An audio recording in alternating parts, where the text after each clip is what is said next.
video is about the history of the Subaru Outback in Australia, but it will also briefly cover the history of Subaru in Australia.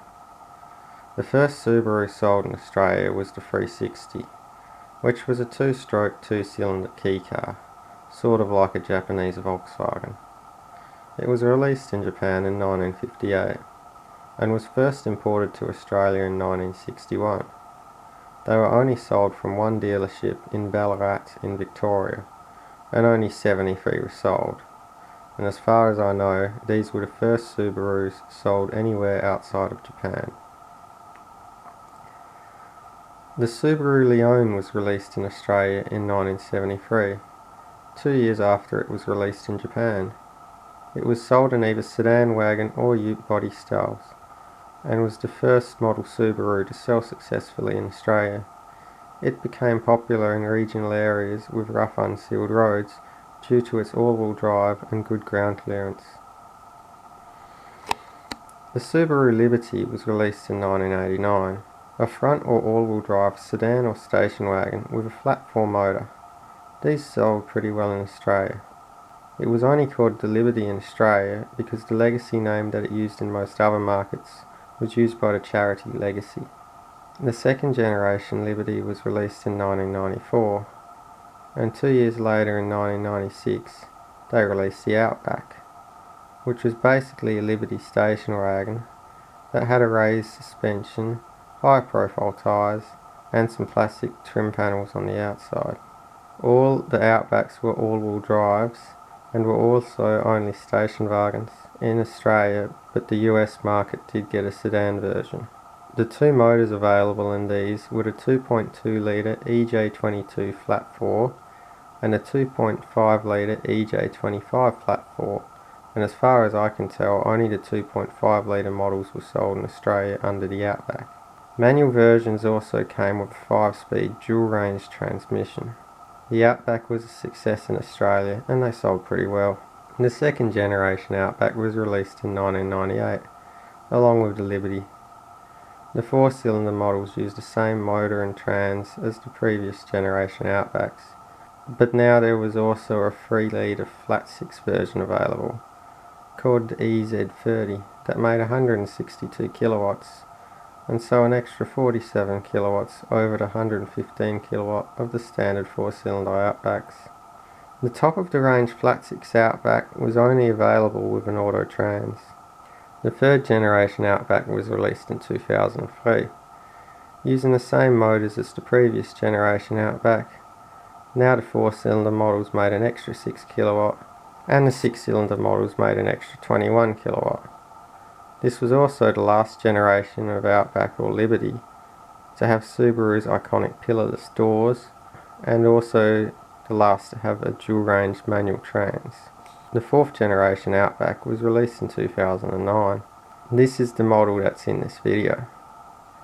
It got either a 2.5 litre EJ25 flat 4, the same as the last 3 generations, or a 3.6 litre EZ36 flat 6 that made 191 kilowatt, which this car in the video has. 4-cylinder models came out with either a 6-speed manual trans or a 6-speed CVT, and 6-cylinder models were only available with a 5-speed auto trans. This model has 8.7 inches of ground clearance, so it's well suited to the rough roads around regional Australia. This generation used Subaru's Intelligent Drive, which meant that it had 3 different engine tunes that you could select depending on how you wanted it to drive. Intelligent, which is an economy mode, Sport, which is a regular driving mode, and Sport Sharp, which is the performance mode. This car was built in an era when it was cool to call everything sport. This system was also connected to the trans module on automatic models. So this Subaru is the premium model, which is the top of the range.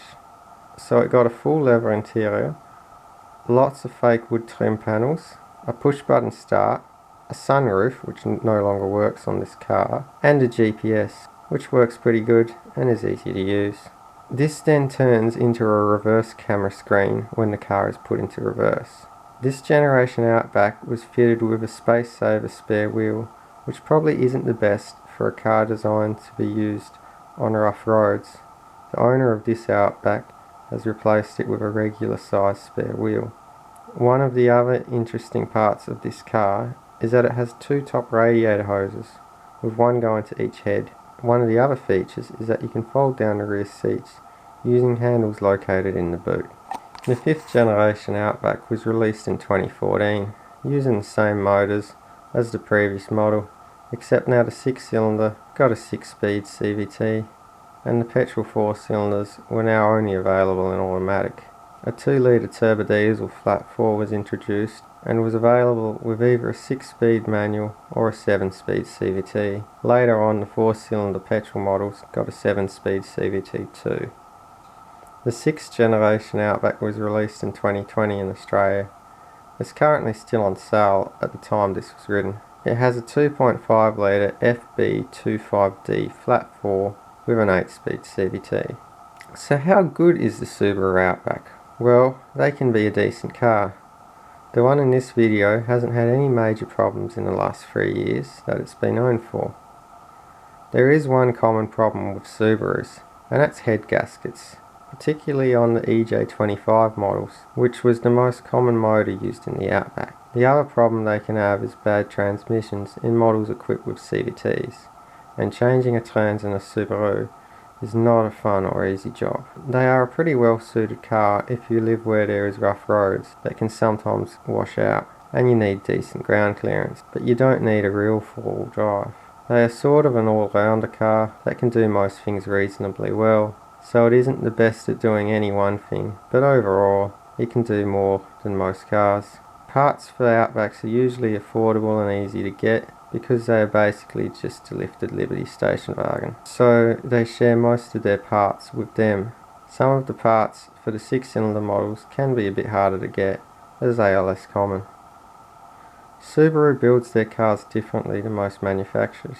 While most car manufacturers these days make their cars with either straight or V motors, with either a front-wheel drive east-west layout or a rear-wheel drive north-south layout, Subaru has stuck with using flat motors in all-wheel drive north-south layout and has been refining it over the years, and there are no other cars that use this layout these days. 0 to 60 run on gravel, 60 mile an hour I mean.